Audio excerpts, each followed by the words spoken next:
Bonsoir, bienvenue à ce 7e numéro du Bistrot d'Allez-le-LOSC, saison 2. Ce soir, avec nous, des piliers du bistrot, nous accueillons Christophe C. Bonsoir Christophe. Bonsoir François, bonsoir à tous. Ça va nettement mieux. Nous avons un deuxième Christophe, Christophe D. Bonsoir Christophe. Bonsoir à toutes et tous.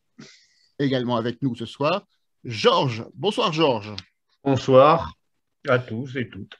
Vous remarquerez que les piliers de ce soir ont une caractéristique commune. Alors, je vous laisse deviner laquelle. Alors, pour vous donner un indice, je vais vous présenter notre invité pour lequel nous avons préparé une émission au poil. Il s'agit de Marc, président des Dogs Garnis. Bonsoir, Marc. Oui, bonsoir François et bonsoir à tous. Alors, les Dogs Garnis qui sont, si vous ne le savez pas, la section des supporters chauves du LOSC. Exactement, oui, c'est ça. On a cette particularité qui nous distingue des autres supporters. Voilà. Alors, vous remarquerez que pour vous présenter cette émission si particulière, il fallait une exception. Et donc, c'est pour ça que je suis resté. Il vous fallait un homme au poil. Donc, je me suis dévoué. Au sommaire ce soir, l'actualité du LOSC avec une première partie, un retour sur la Ligue 1, sur Lille-Brest, un LOSC en manque d'appétit. En deuxième partie, nous évoquerons la Ligue des Champions, Séville, un bon ou un mauvais point avant le déplacement en Espagne. Et enfin, nous terminerons avec un retour en Ligue 1, enchaîner Paris à Brest, c'est pas du gâteau. Alors, je vous rappelle également que nous aurons dans le courant de l'émission une question de rapidité à laquelle chacun pourra répondre sur les commentaires du groupe Facebook Allez-le-LOSC. Donc, la question, je vous la poserai tout à l'heure. Elle a un rapport avec un sujet de l'émission. C'est une question de rapidité et vous pourrez gagner ce livre, Game Football Infini, le livre de Fernando D'Amico, un livre dédicacé par le maître, dédicacé par Fernando, que nous saluons au passage. Je sais qu'il nous regarde de temps en temps, donc on lui passe un petit bonjour. Je vous propose, avant de commencer, peut-être de faire connaissance avec Marc des Dogs Garnis.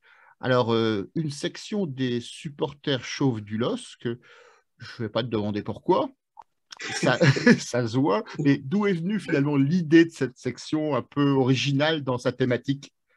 Oui, alors c'est parti en fait d'une blague entre copains. On était trois copains abonnés depuis de nombreuses années au LOSC, depuis Grimont-Pré, le Stadium et autres.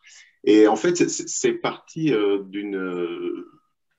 d'un événement, c'est-à-dire qu'un jour au Stadium, comme le faisait Anne-Sophie Roquette, que vous avez eu l'occasion d'inviter dans votre émission précédemment. Anne-Sophie Roquette présentait donc les joueurs, mais aussi également des fois, elle disait les Dogs Virages sont avec nous, les Doggies sont avec nous, les Dogs d'Alsace sont là aussi aujourd'hui. Et on était trois copains. Et on se dit, ben, tiens, il y a les dogs de ceci, les dogs de cela, les dogs. Et on s'est dit, mais nous aussi, il faudrait qu'on fasse notre section dog de quelque chose. Et l'un de nous a dit, pour rigoler, pourquoi pas, vu qu'on est trois chauves, pourquoi pas les dogs chauves? Et puis on s'est dit, ouais, les dogs chauves, ça sonne pas terrible, les dogs dégarnis. Et puis de dogs dégarnis, on a fait la contraction et c'est devenu les dogs garnis. C'est de là qu'est partie cette histoire. Donc, c'était en 2010. Vous étiez trois, vous êtes combien maintenant? Maintenant, alors, il y a eu une période avant Covid. Alors maintenant, en ce moment, on n'est plus que 4. Mais de toute façon, on est une petite section. À l'époque, on était 15 sympathisants compris. Mais voilà, on tolère également les non-chauves. Voilà. Donc, c'est avant tout une section de copains, d'amis, fans du LOSC. Et voilà, dans un état d'esprit qui se rapprocherait un peu des Yédins, avec de l'humour au 15e degré. Voilà, on fait les choses, on supporte notre LOSC sérieusement, mais sans nous prendre au sérieux. Voilà. une excellente thématique. Alors, j'ai plein de questions qui ont été posées sur le forum d'Allelosk en prévision de cette émission, des questions tout à fait opportunes. Alors, on demande si les Dogarny se font des cheveux blancs pour l'avenir du LOSC. Bah, à nos, oui, Tu n'es pas obligé de répondre, hein, mais je peux. Mais à nos âges avancés, puisqu'on a tous près de la cinquantaine, voire certains l'ont dépassé, les cheveux blancs viennent naturellement. On n'est même pas obligé de regarder les matchs du LOSC actuellement pour se faire des cheveux blancs. Ils viennent tout seuls. Alors, on aura l'occasion de développer un peu plus tard dans l'émission. Ça fait Oui. partie des sujets qu'on abordera certainement dans une des thématiques. Alors, une dernière avant de passer au vif du sujet et peut-être de revenir sur d'autres questions dans le fil de l'actualité. On demande si tu as des... Florent Balmont fait partie des Dogarny. Est-ce que vous l'avez contacté? Non, non, mais j'ai vu qu'il avait participé aussi à l'émission. Et on a essayé plusieurs fois de lui offrir un de nos t-shirts, notamment à des matchs amicaux à l'époque. Ben, vous avez dû connaître aussi à Lincel, quand il y avait Bien les sûr. matchs amicaux d'avant-saison. Et ça ne s'est pas fait, mais on adorerait l'avoir comme parrain. Ce serait l'idéal. Bon, on en reparlera, on essaiera de lui glisser un mot. Et s'il nous écoute, Florent, bah, tu sais que tu es très attendu du côté des Dogarny. Je vous propose de rentrer dans le vif du sujet avec cette première partie de l'émission. Ligue 1, Lille-Brest, le LOSC en manque d'appétit. Un match qui nous a fortement déçus samedi, qui s'est ponctué par des sifflets, alors qu'on analysera après. Est-ce que c'est des sifflets contre les joueurs? Est-ce que c'est des sifflets contre l'entraîneur? Est-ce que des sifflets contre les dirigeants? Le débat est ouvert. Avant de rentrer dans cette partie du débat, un petit tour de table sur la façon dont vous avez vécu ce match, comment vous pouvez le résumer. On verra ensuite après les tops et les flops. Qui veut commencer? Georges, je te vois bouger beaucoup. J'ai l'impression écoute. que tu meurs d'envie de participer. Ah oui, surtout sur l'île Brest, là, il y a tellement de choses à dire. Non, bah, une énorme déception parce que par-delà simplement le résultat qui est pas bon du tout, et au regard des 2 dernières journées, un point contre Clermont et Brest, c'est surtout le niveau de l'adversaire qui était d'une faiblesse extrême. Et comme je le disais ici il y a une semaine, moi l'équipe de Brest me faisait pas peur, mais je ne pouvais pas en dire autant des Lillois, et malheureusement ça s'est avéré exact. Je sais pas, on a l'impression que devant, c'est la panne totale d'inspiration, et donc j'ai vécu ça comme un moment, une grosse désillusion. Christophe C, est-ce que tu veux rajouter quelque chose? Rajouter, ce serait déjà faire beaucoup plus que les Lillois samedi. Je ne sais pas si je peux aller jusque-là. On a vu une demi-heure de foot, en fait. On a vu 20 minutes lilloises, on a vu 3 minutes brestoises jusqu'à la 30e. Et après, il n'y a plus grand-chose, en fait. Hein. Donc voilà, je crois que j'ai pas trop de choses à rajouter. On va laisser la place. Alors, on va poursuivre avec les Christophe. Christophe, toi qui étais également bien placé au stade pour voir Oui. ce magnifique match, qu'en as-tu pensé? Ah, moi, j'étais à 2 doigts d'ouvrir la section les Doguelas. Hein. Ça s'est joué à rien. Non, franchement, ça se joue à l'envers. C'est très pénible parce qu'on voit que il n'y a pas de lien dans cette équipe. Et c'est complètement décousu. Il y en a 2-3 qui gueulent sur le reste pour dire que c'est eux les chefs. Alors bon, ils sont là de montrer l'exemple. J'ai vraiment trouvé très peu de joueurs à leur niveau, très très peu. Voilà, après on en parlera plus tard, mais Fonte qui a vraiment été au niveau, le reste, c'est triste. Et puis, et c'est compliqué de jouer avec un gardien comme ça, quand même. Ça, c'est vraiment un problème, quoi. On a beaucoup de problèmes. Mais par contre, ce qui est bizarre, c'est que après Lille-Marseille, on avait l'impression, Strasbourg-Lille et Lille-Marseille, on avait vraiment l'impression d'avoir retrouvé une équipe, que ça jouait ensemble. Et puis là, ça fait 3 matchs à chier, quoi. C'est quand même très bizarre d'avoir une équipe cyclotimique. Alors, on reviendra sur le match de Coupe d'Europe après. Les 3 matchs, tu faisais référence, j'imagine, à Clermont, Séville et Brest, tout à fait. Marc, qu'as-tu pensé de ce match? Toi qui es nouveau au bistrot, mais qui a certainement une analyse particulière. Vous êtes passé où en tribune Nous, on est en fait dans le virage nord qui est au-dessus des DVE, en fait. D'accord, donc tu as une vision panoramique de la stratégie développée par les Lillois. Tu pourras nous préciser des Exactement. choses. Exactement. Ouais, non, mais je rejoins un petit peu ce qu'ont dit les camarades juste avant, hein. Bah, moi, ce qui me chagrine un petit peu, c'est ce manque d'envie, c'est qu'il y a aucune révolte. Après la série de 3 bons matchs jusqu'au match de Marseille, on s'était dit, bon, il y a une dynamique qui est peut-être lancée, et donc on s'attendait au match de Clermont de repartir sur cette même dynamique. Et on voit que ça n'a pas été le cas. Et puis surtout, c'est ce manque d'envie. Il y a pas de révolte, quoi. Là, on vient de marquer un but en 3 matchs, mais il se passe rien. Il y a pas de rythme. Le jeu est brouillon.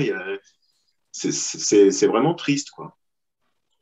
Alors, est-ce qu'il est possible de distinguer dans ce match, finalement, des tops, des flops, j'imagine, mais est-ce que vous avez des joueurs que vous avez remarqués sur le côté positif et d'autres, par contre, qui vous ont fortement marqué sur le plan négatif?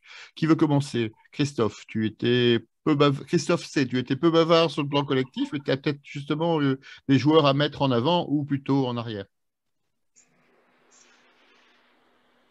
C'est difficile de ressortir un joueur sur ce match. On voit Bourak qui sort énervé, qui sort même parfois avec quelques sifflets, encore comme samedi. Et finalement, sur l'action du but, bah, comme d'habitude, il veut tout faire. Il réclame un ballon au milieu de terrain. Et finalement, le défenseur central le suit. Ça fait un trou au milieu de la défense. Et puis, bah, Jonathan David marque sur une belle passe en profondeur d'André. Et c'est à peu près tout ce qu'on a vu comme action de Bourak, un peu réfléchi, un peu pensé. Est-ce qu'il l'a fait exprès d'ailleurs? On ne sait pas. Juste après, il en rate une. Enfin, voilà, s'il met sa belle frappe à la 23e ou 25e, je pense que le match est plié. Le problème, c'est qu'il a mis à côté. Et puis voilà, plus rien. Alors, remettre un joueur en évidence dans ce match, bah, limite, Johnson, c'est ça, qui rentre à la fin du match, il fait 2-3 belles percées, mais ça apporte pas grand-chose. Voilà, alors contrairement à Georges, moi j'ai plutôt bien aimé le match de Weah. C'est peut-être le seul, à la limite. Bon, au moins il a essayé, contrairement à d'autres. Alors c'est vrai que ça a été maladroit, mais au moins on a vu des centres, on a vu des ballons partir du côté avec un mec qui réfléchit pas trop, qui centre au cordeau, qui fait pas 3 contrôles, qui fait pas, voilà, qui ralentit pas le jeu. Au moins il a essayé de faire des choses, mais vraiment trop maladroit, quoi. Alors après, j'en vois pas trop d'autres, non. Marc, tu as repéré des joueurs. Tu en as que tu souhaites mentionner ici? Alors, pour le match contre Brest, je dirais si vraiment faut donner un top, si on peut appeler ça un top, je dirais José Fonte qui a fait le boulot. Et par contre, au niveau des flops, en fait, je veux pas blâmer un joueur en particulier puisque c'est vraiment un collectif. Mais bah, moi, c'est on ressort pas de ballon. Moi, ce serait plutôt la paire Xeka André, je trouve, qui fonctionne pas. Il y a quelque chose qui va pas. On fait pas ressortir les ballons. Euh, alors après, c'est 2 récupérateurs. Du coup, au milieu, il n'y a pas grand monde pour organiser le jeu. Du coup, est-ce qu'il n'aurait pas fallu faire entrer Onana plus tôt? Je sais pas. Enfin, ouais, c'est plus un flop collectif. Alors, qui je n'ai pas interrogé? Christophe D, j'ai perdu mon fil. Non, Christophe non, D, tu je ne l'ai m'as pas encore pas. interrogé. Et après, on basculera sur Georges, qui nous parlera de son avis et de l'avis des internautes éventuellement. Ouais, Christophe. moi, j'ai un top à mettre, c'est Fonte. Enfin, parce que c'est lui qui fait la passe de but en plus, hein. Donc, il fait un bon match à l'arrière, il tient la défense. Et après, je dirais dans Diallo, c'est pas mal. De Celik, Gerbic, c'est un vrai problème. Il est pas, enfin, moi, il me rassure pas du tout, quoi. J'ai vraiment l'impression à chaque fois qu'il y a une balle qui arrive, qui passe devant son but, qu'il est comme nous, il la regarde. Bon, ça c'est un problème parce que nous, on est spectateurs, c'est normal. Lui, il est gardien. Au bout d'un moment, il faut y aller, quoi. Faut aller la chercher. Celik était moyenasse. Renildo, il a été nul. C'est le coup franc est entièrement de sa faute. Il fait une grosse faute au milieu, il va faire une faute derrière alors qu'il peut temporiser. Je suis d'accord avec Marc sur la paire du milieu de terrain où Tcheka, non seulement il n'a pas été bon dans le jeu, en plus il a fait des coups de pied arrêtés, ils étaient dégueulasses. André est en dessous de ce qu'il sait faire d'habitude. Sur les côtés, les Bamba, les Koné quand il est rentré, les Bamba, les Wea étaient moyens aussi. Devant, il y a eu David, heureusement, qui fait une belle action. Et Bourak qui est excessivement énervant ces derniers temps. Donc, bref, je ne vois pas comment ça va marcher dans ces conditions-là. Georges, tu es du même avis? Tu as des Oui, choix particuliers? Et quels sont les choix des internautes, hein? alors, je vais revenir après. Bon, moi, de toute façon, j'évoquais ici, après le match de Lorient et le match de Clermont, et ça m'a conforté, que la doublette, c'est ce que je disais la dernière fois, que chez André, c'est pas complémentaire. Ça manque de box-to-box, on l'a vu. Et moi, notamment, ce qui me sidère sur ce match-là, je fais un parallèle vite fait avec la saison dernière, c'est que l'année dernière aussi, on pouvait des fois avoir des prestations dégueulasses, mais ça restait solide. Là, à chaque ballon perdu, on a l'impression que les Brestois étaient dangereux. C'est quand même extrêmement inquiétant parce qu'on parle du 19e de Ligue 1. Donc, ouais, chez André, je ne peux aller que dans ce sens. Globalement, ça a été un naufrage collectif. Alors, vous avez parlé de Fonté. Moi, je voulais en extraire aussi justement Diallo, que je n'ai pas trouvé vilain. Je trouve qu'il fait une semaine intéressante. En tout cas, on le retrouve bien mieux en défense centrale que quand il est sur l'aile. Et puis quand même, ne serait-ce que pour son but somptueux, Jonathan David, quoi. Et le reste, non, je crois qu'il n'y a rien à garder. Alors, au niveau des réactions, Eléor du Nord voulait marquer alors l'entrée de Sanchez. Alors, c'est vrai que quasiment sur sa première inspiration, il fait une passe lumineuse. Puis après, je pense qu'il est un petit peu rentré dans le rang. Gérard Boulanger précise, on croise les doigts en espérant que ce ne soit pas la saison de trop pour le Kral. Et avant ça, alors bon, c'était beaucoup de considérations capillaires dans les commentaires que C'est je ne très surprenant. commenterai pas ici. Et alors, Olivier Di précise, l'équipe est à l'image du coach, amorphe. Il y a Sébastien Guiquergue. On est sur une équipe en fin de course qui est capable de fulgurance en choisissant ses matchs. Toujours aussi peu de remise en cause tactique et des choix de joueurs un peu étranges ou peu audacieux. Onana sur le banc, Liadji réservé, Quid Donias, Ascon, totalement disparu depuis le début de la saison, Bika qui pourra apporter de la fraîcheur devant. Voilà en gros tout ce qui est dit, quoi. C'est une excellente transition. Moi, je voulais revenir sur un fait marquant du match. C'est notamment les sifflets qui ont accompagné les joueurs au terme de la rencontre. Je voulais ouvrir un débat pour vous. La situation du LOSC, d'abord, est-ce qu'elle est grave, docteur? Et surtout, elle est liée à quoi? Est-ce que c'est un problème de joueurs qui choisissent leur match? Est-ce que c'est un problème d'entraîneurs qui met difficilement en place une stratégie qui fonctionne? Est-ce que c'est un problème de dirigeants parce que le mercato était raté, et c'est trop tard, on va traîner ça toute la saison ou au moins jusqu'au mercato d'hiver? Comment vous analysez ces résultats en dents de scie du LOSC et ces difficultés qu'on peut avoir? Alors, je vais vous donner quelques pistes. On parlait tout à l'heure d'un des internautes qui signalait qu'on n'utilisait pas tout le groupe avec des joueurs qui ne sont pas sollicités. Je pense par exemple à Liadji. C'est pas tout à fait vrai. Depuis le début de saison, il a été remplaçant à plusieurs reprises et je pense qu'on ne le voit plus depuis quelques matchs. Peut-être qu'il paye son entrée en Ligue des Champions qui est contre Wolfsburg, qui était vraiment très, très timide. Là, cette semaine, on a vu un premier match avec Bamba et Ikoné sur les côtés. Sur le deuxième match, on voit Ouéa et on voit Angel Gomez. Donc, il y a un turnover qui est quand même mis en place par rapport à la succession des matchs. Donc, comment vous analysez ces résultats difficiles? Joueurs, entraîneurs ou dirigeants? Qui veut commencer? Ouais, je peux prendre. Moi, j'ai un peu l'impression que se superposent pas mal de problèmes. Je ne sais pas, Gidon Lyon l'évoquait souvent ici, mais le Mercato, en théorie, quantitativement et qualitativement, il est pas raté puisqu'on a à peu près, peu de choses près, l'équipe de la saison passée.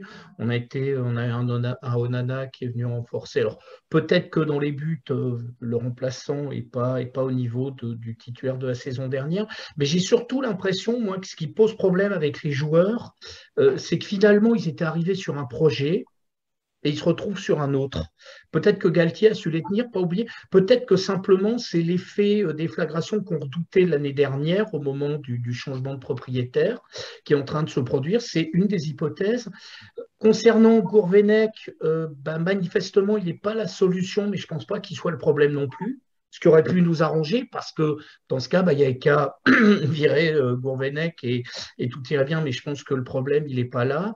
Euh, donc, de toute façon, j'ai l'impression que la clé, elle est chez les joueurs et que là, il y a une cassure. Alors, on a vu quelques soubresauts. Comme je disais, cette année, il faut vraiment qu'ils soient à leur meilleur niveau pour pouvoir gagner un match, comme ça a été la série de 3. Mais dès qu'ils sont un peu moyens, dès qu'ils sont un peu en dedans, ça ne gagne plus. Ce qui n'était pas le cas l'année dernière, parce que souvenez-vous, il y a eu quelques purges qu'on a pu remporter. Donc voilà, moi je pense que c'est peut-être un petit peu la bombe à retardement du changement de proprio, quoi. Alors Marc, hier soir sur France Bleu, dans l'émission Tribune Nord, un intervenant remarquable, entre guillemets, avait émis l'hypothèse qu'il y avait une espèce de sas de décompression après le titre et que finalement les joueurs qui étaient tirés à 120% par Christophe Galtier dans un objectif d'obtenir le titre, avaient finalement maintenant beaucoup moins de pression, beaucoup moins d'envie parce qu'ils avaient atteint leur Graal et que finalement ils espéraient peut-être un transfert à l'étranger qui n'est pas arrivé pour des raisons de Covid, de financement des clubs européens et qu'ils étaient peut-être un peu déçus et en tout cas pas vraiment rentrés dans le nouveau projet du LOSC. Comment tu analyses la situation actuelle du club? C'est les joueurs, c'est entraîneurs ou c'est les dirigeants? C'est difficile de blâmer l'un plutôt que l'autre ou de cibler les joueurs plutôt que l'entraîneur ou les dirigeants. Mais enfin, dans tous les cas, là, puisque la question précédente, tu parlais des sifflets, les sifflets ne changeront rien. Mais c'est sûr que vu que le projet de l'an dernier a été atteint en gagnant le championnat, oui, il y a certainement un effet qui peut-être dans le mental des joueurs, qui fait qu'ils ont du mal à se remotiver sur un nouveau projet, sur un nouvel objectif à atteindre. Après, il y a aussi ce qu'on lit dans la presse sur certains joueurs, comme Bourak, qui devait peut-être suivre Christophe Galtier à Nice. Ça ne s'est pas fait. Est-ce que de là viendrait peut-être en parlant de lui, un manque de motivation, une frustration du fait de ne pas l'avoir suivi.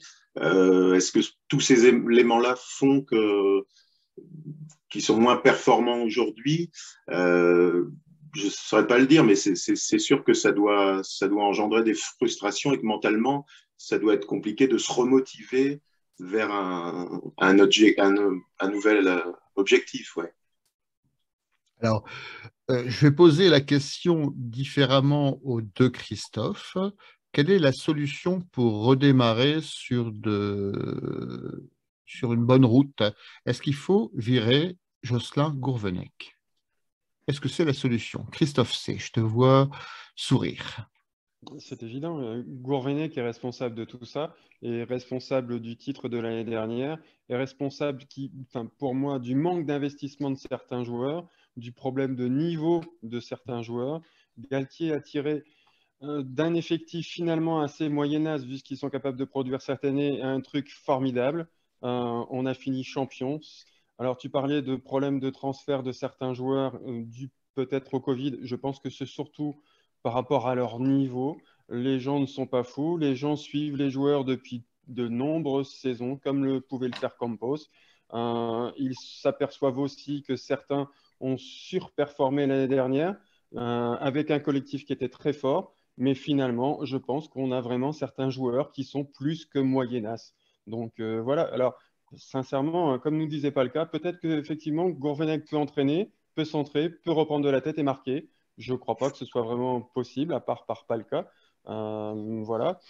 Non, virer Gourvenec, pourquoi faire? Pourquoi faire, franchement? Et puis pour mettre qui et retrouver un nouveau lien encore avec l'équipe et les temps en virant l'entraîneur, je ne vois pas à quoi ça servirait et qui pourrait le faire. Vraiment, je ne vois pas. Il n'y a pas de magicien sur les bancs de touche. Christophe D, ton analyse de la situation, est-ce que Jocelyn Gourvenec sera responsable de la 5e vague du Covid? Ouais, ça me paraît évident. Ça me paraît évident. Et ces liens avec le professeur Raoult ne sont pas approuvés. Enfin bref, on parle d'autre chose. Non, mais non, franchement, il ne faut pas oublier d'où on vient. Il y a 4 ans, c'était le Loft. Il y a des gens qui sont arrivés, Lopez et Campos et Ingla, qui ont fait un club de mercenaires. Ils ont créé un club de mercenaires. Ils ont fait venir 90 joueurs sur 3 ans, ou je ne sais pas, peut-être 100, y compris des joueurs de la formation. Enfin, tout est inondé. Il n'y a plus aucun lien, il n'y avait plus aucun lien avec le tissu nordiste, hein, quasiment.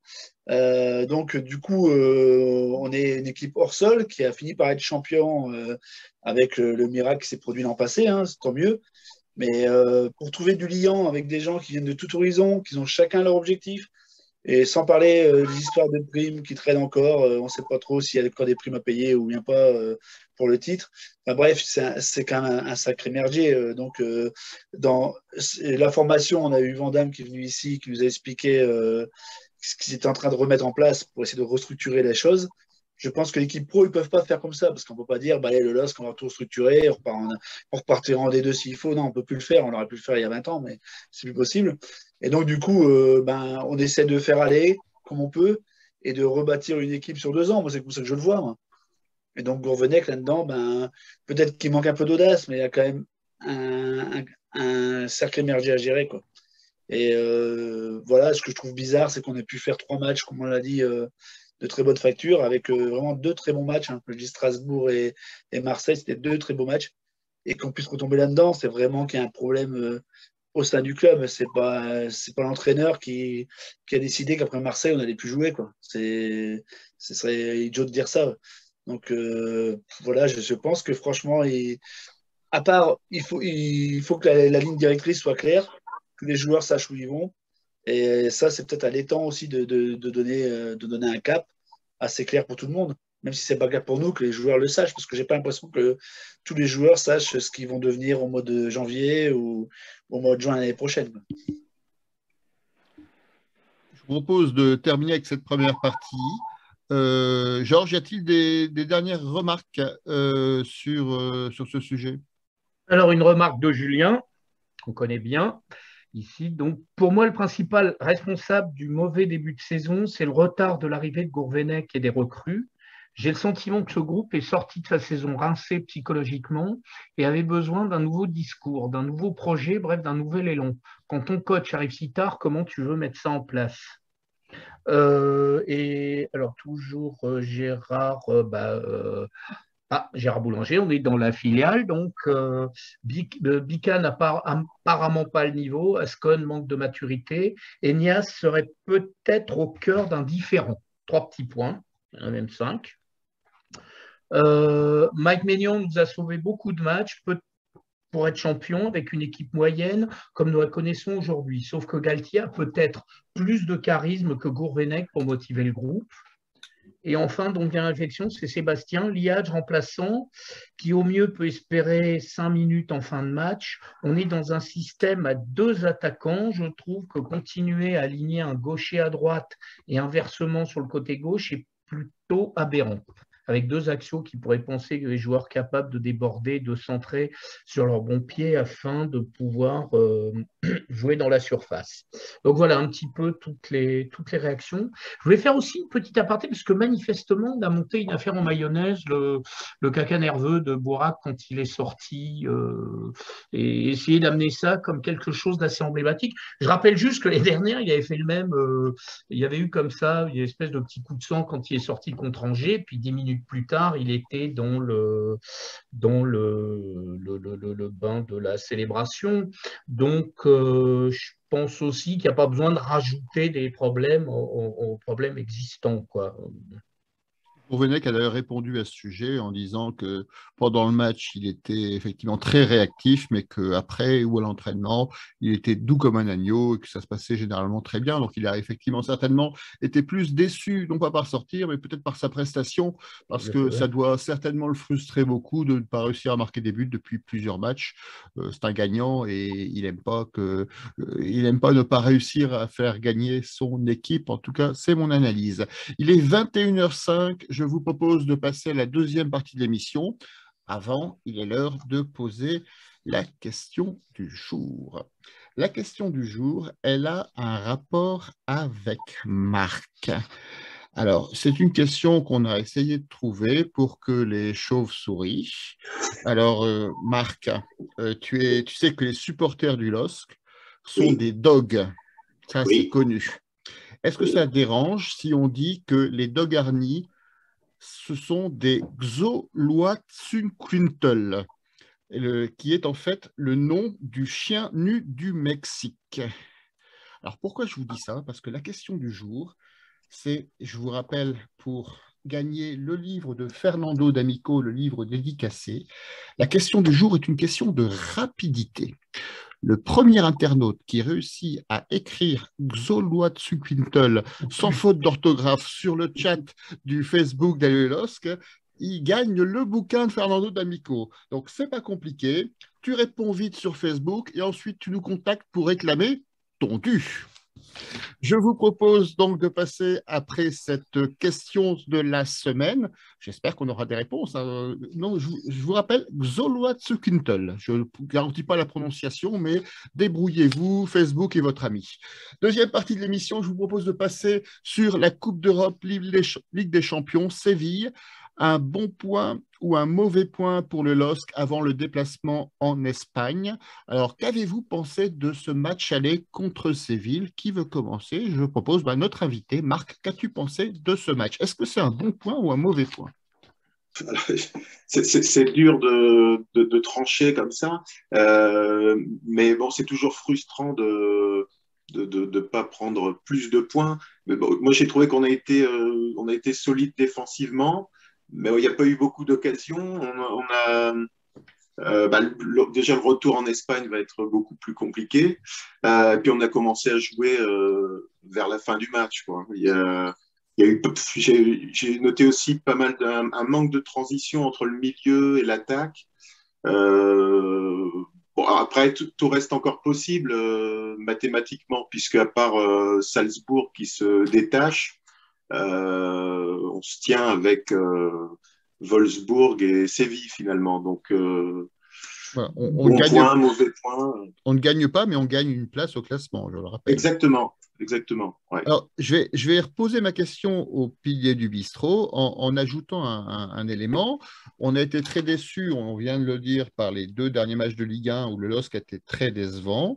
Là, qu'avez-vous pensé du LOSC? A-t-il été décevant, ou est-ce lié à la qualité de l'adversaire? Parce que moi, j'étais très impressionné par la qualité de jeu de Séville, même si offensivement, ça manquait peut-être un peu, heureusement d'ailleurs, d'efficacité. Mais est-ce que ce manque d'efficacité n'est pas lié à la qualité de la défense lilloise? Voilà, je vous pose le débat, je vous laisse rebondir là-dessus. Qui veut commencer? Christophe C.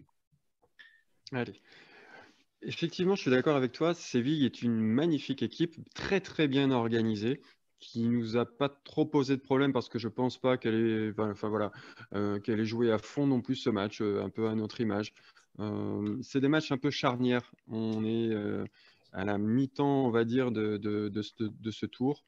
Je crois que pour eux, il était important de ne pas perdre, de prendre ce petit point et derrière essayer d'enchaîner chez eux contre nous, contre Lille. Mais c'est vraiment une très très belle équipe qui est très très bien construite, un très bon coach.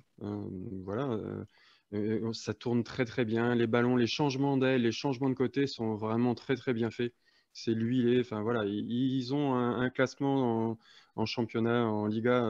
C'est pas pour rien. Hein. Quand on est deuxième de Liga avec les bébés qui sont derrière, c'est qu'on est vraiment costaud. Alors après, déçu par le résultat forcément parce qu'on va toujours voir Lille gagner, mais voilà, c'est quand même le nul de l'espoir finalement. Ça nous laisse encore une toute petite chance. Et voilà, et on espère que pour ceux qui feront notamment le déplacement et ceux qui regarderont le match, il y aura encore un petit espoir, une petite étincelle encore dans cette compétition et on voudrait au moins continuer, essayer de récupérer une 3e place qui, il y a 2 semaines, était un peu inespérée. Christophe D, quelle est ton analyse de ce match aller contre Séville? Ils t'ont impressionné, les Sévillans? Non, pas trop, non. Non, c'est un bon point, mais Séville ne m'a pas impressionné. Non, c'est vrai qu'ils font des contrôles que nous, on ne sait pas faire, ça, c'est sûr. Et les changements d'aile, je suis d'accord aussi, mais devant, c'était triste. On a quand même vu des centres en touche, des tirs à 10 mètres. Enfin, c'était quand même pas terrible devant. Ils auraient pu en marquer 3-4 s'ils avaient été un peu meilleurs, mais ils n'ont pas fait un bon match. Séville a fait moi, ce qui m'embête, c'est qu'il y a des gens qui payent leur place pour la Ligue des Champions, qui viennent voir un match de Ligue des Champions, et puis qui voient ça, quoi. Donc derrière, si on veut se faire une pub pour Lille, bah, c'est raté, quoi, parce qu'un match pareil, Lille n'a pas montré grand-chose du tout, hein. Je suis d'accord avec Marc, il n'y a qu'à la fin qu'on s'est un peu réveillé, tout petit peu à la fin. Mais avec l'entrée de Wea notamment, mais, mais on n'a rien montré dans ce match. Enfin, c'était indigent, quoi. Des moments, on était au niveau des lignes de Havre 85, quoi. Ça ne montrait rien, c'était triste, triste, triste. Et moi, je trouve que Séville, non, Séville m'a pas impressionné. Je trouve que Séville, peut-être que Christophe a raison, peut-être ils ont géré ce match tranquillement, mais c'était, enfin, à la limite, je sais pas si c'était pas pire que Lille-Brest, hein. C'était pas, enfin bref, moi, ce match-là m'a vraiment ennuyé, quoi. Georges, tu partages cette analyse ou tu Non, considères, comme Jocelyn Gourvenec, que les Lillois ont fait un match plein? non. Même Pour s'il s'est Lille-Brest, rétracté bon, après. j'ai vu Brest, j'ai vu Séville, non, il y a quand même un cap. Cela dit, non, moi je rejoins un peu. J'ai quand même été très impressionné. C'est vrai que d'où on était là, du carré magique, les transversales, notamment l'alternance jeu court, jeu long de Séville était assez impressionnante et ça demandait un vrai bagage technique. Par contre, je me suis emmerdé à regarder jouer cette équipe. C'est vrai aussi. Mais me dit sur le match, on a une grosse occasion. Elle n'arrive pas à la fin. C'est le face-à-face de Sanchez en première mi-temps. À part ça, non, on n'a pas eu beaucoup de solutions. J'ai envie de dire, heureusement, contrairement au match de Brest, justement, il y a quand même eu une assise défensive un peu plus costaud, quoi. Mais non, au final, je pense que pour un spectateur neutre, ce match a dû être une vraie purge, quoi. Je suis d'accord. Là, c'est d'accord. Alors, Ah ouais. Enfin, c'est pas un niveau digne de la Ligue des Champions, quoi. Non, c'est Ligue des Champions L2, en fait. alors, une vraie purge, mais qui, avec le résultat de l'autre match, nous laisse une chance raisonnable de pouvoir espérer, sinon la deuxième place, au moins la troisième, qui est qualificative pour l'Europa League. Comment voyez-vous les chances du LOSC à la mi-temps, finalement, de cette poule de Ligue des Champions? Est-ce que vous y croyez? Marc, est-ce que tu crois à la qualification du LOSC en Ligue des Champions ou en Ligue Europa s'il termine troisième? Oui, oui, bah, en tant que supporter, on a toujours envie d'y croire. Et puis là, on essaye de se raccrocher à cet espoir, justement, du fait qu'on se tienne tous avec Séville et Wolfsburg. Donc oui, oui, mathématiquement, il y a espoir. Donc on espère tous. Oui, oui, j'y crois. Ouais, ouais. Christophe C., est-ce que tu es confiant? Est-ce que tu penses que les autres adversaires risquent au final de nous être supérieurs et qu'on se retrouve dans une situation qu'on connaît bien depuis 2 ans en Coupe d'Europe, à savoir, ah, on a failli le faire, mais finalement, on n'a pas eu de chance, on n'y est pas arrivé?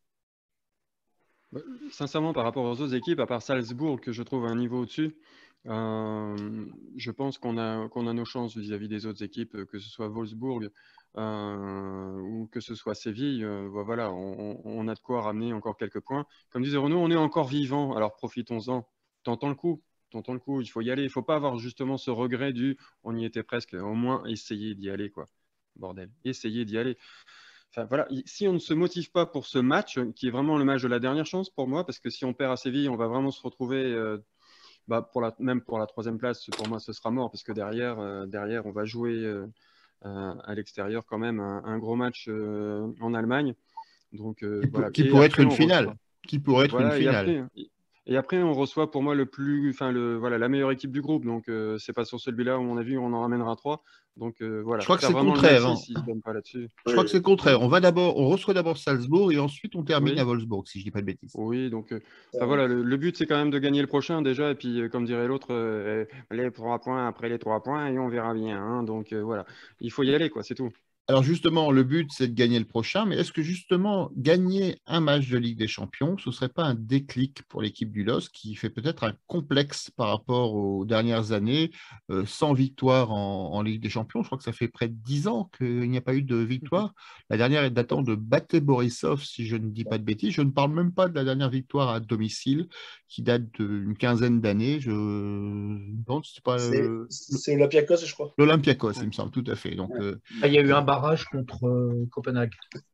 en poule, Ah je oui. parlais des On veut se victoires remonter le moral, ouais. Voilà. Alors, Qu'on a bref, gagné en prolongation. on parle d'une époque que Baptiste, s'il était là, n'aurait pas connue. Donc, Ouais. alors, Georges, qu'est-ce que tu en penses de tout ça? Quelles sont les chances du LOSC dans cette Je ne sais pas.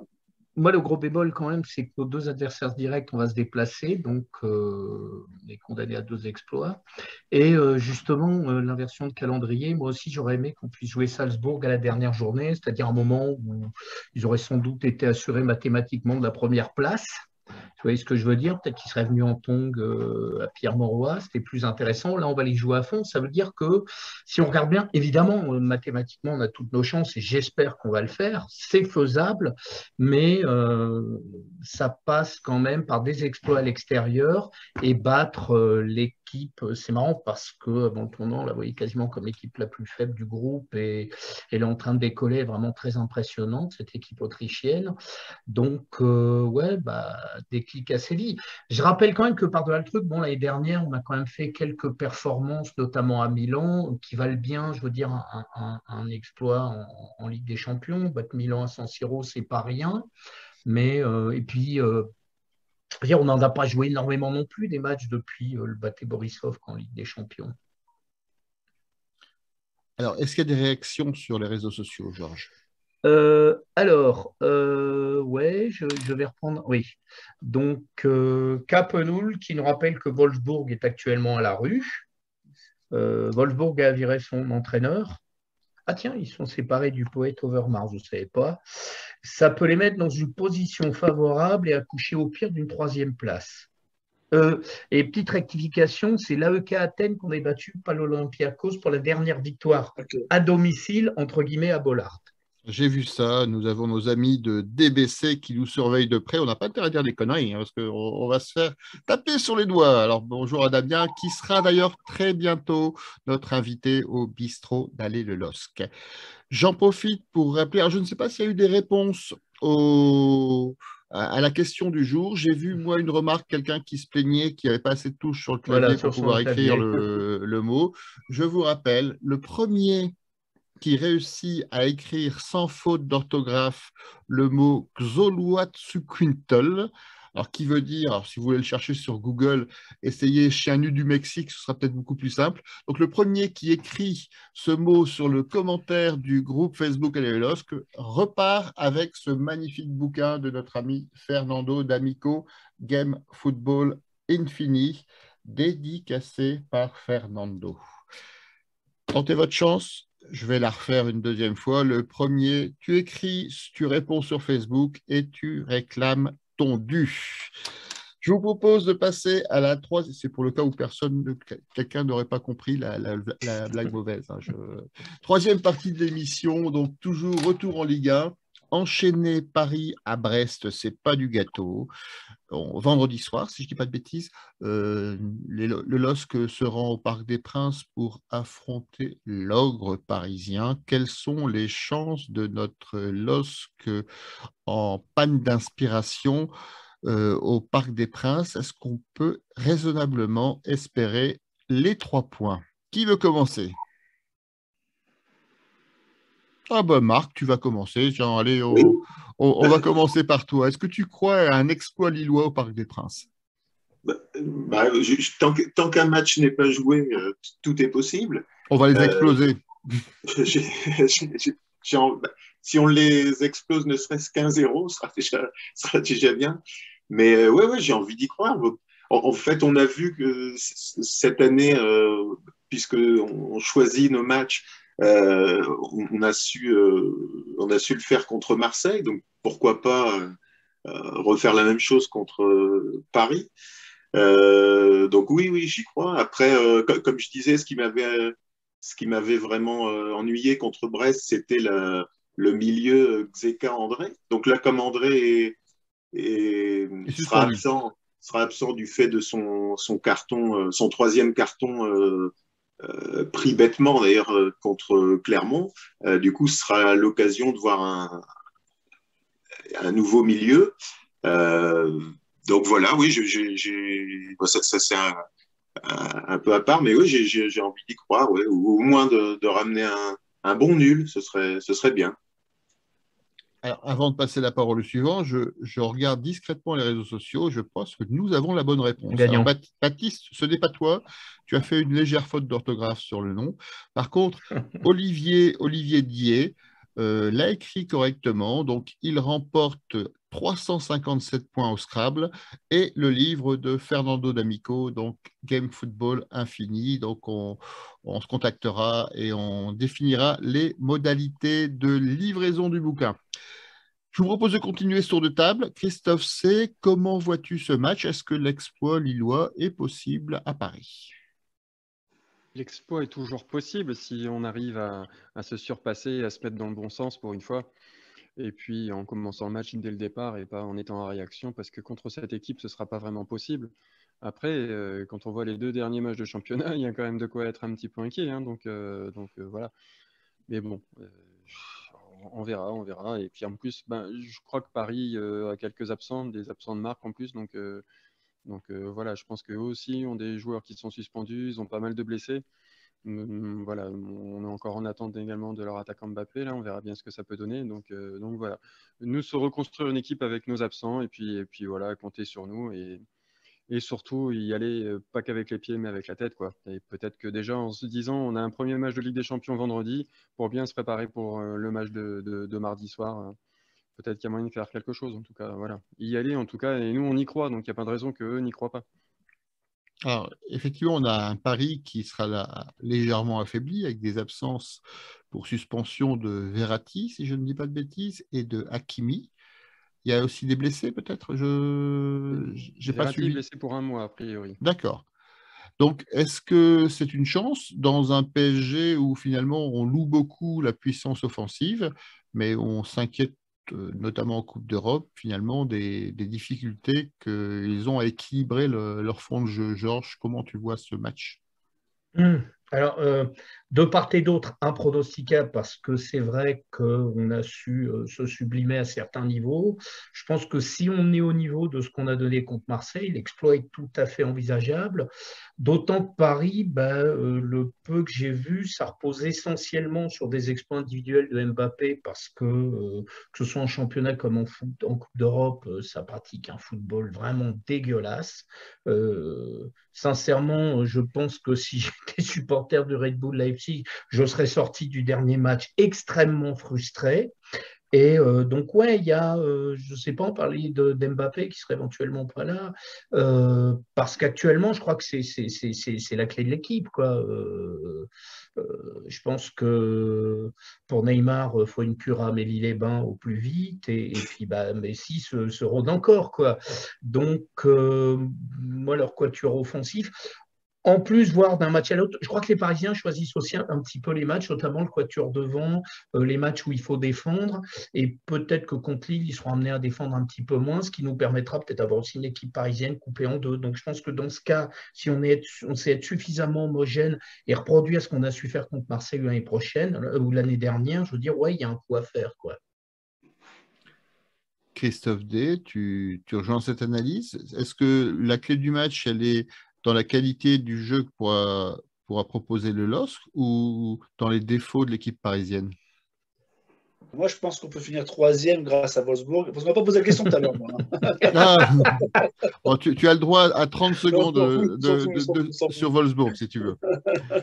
Non, on s'en fout. Non, non, mais Paris joue pas très bien, mais quand Paris joue pas très bien, il y a l'arbitre qui joue bien, donc pour l'instant, ça se passe bien pour eux.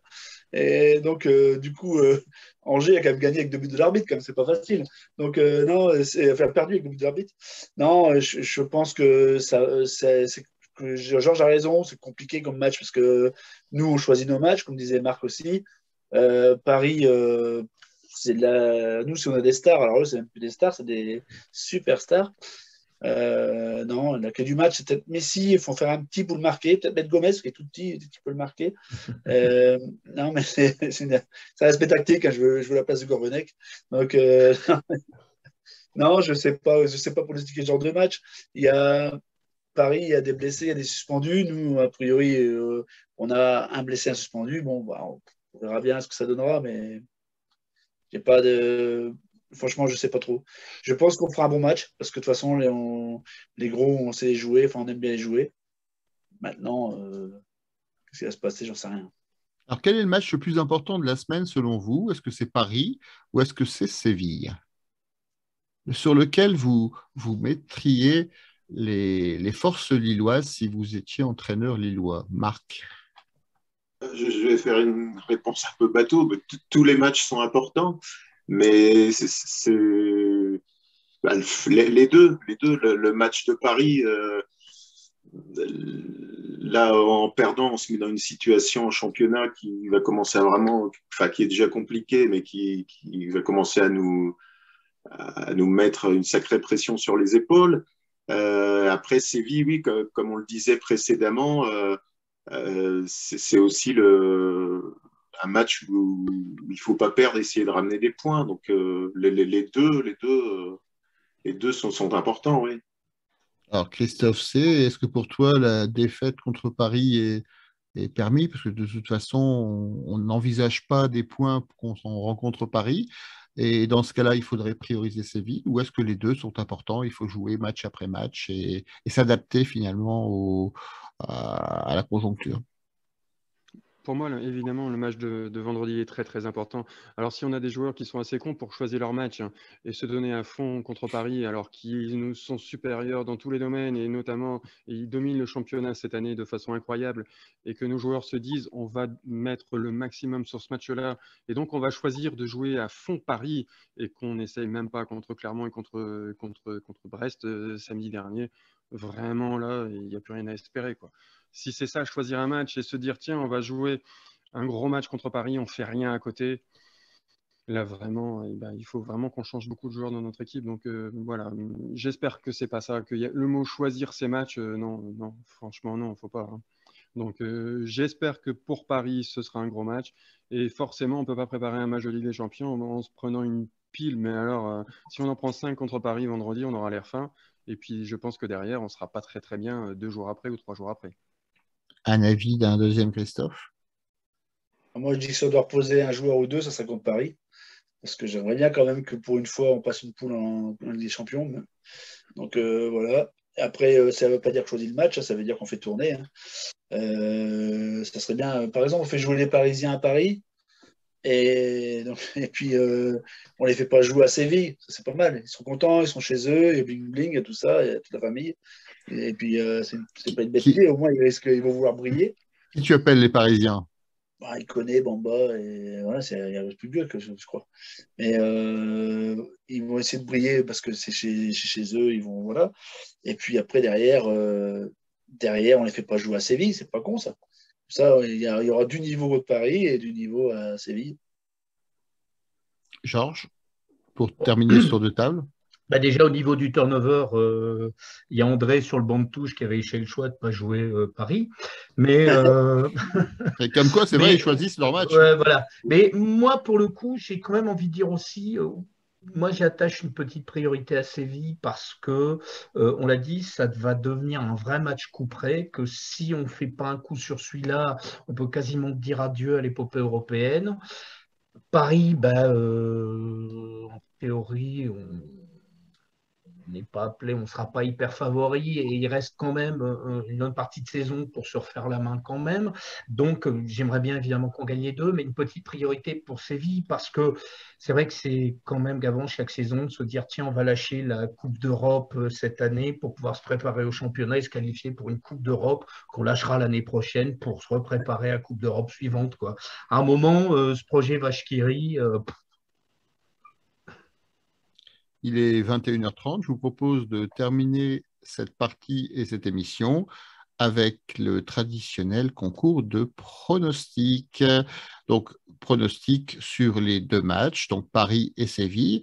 Je vous propose de commencer par Christophe C, qui d'ailleurs, je crois que tu vas à Séville, hein, si je ne trahis pas de Oui. secret familial. Hein, Non, il n'y a pas de secret. Non, pas de souci. Non. J'espère que on te souhaite donc une victoire pour que tu rentres de façon guillerette. Alors, quels sont tes pronostics sur ces deux matchs, Christophe?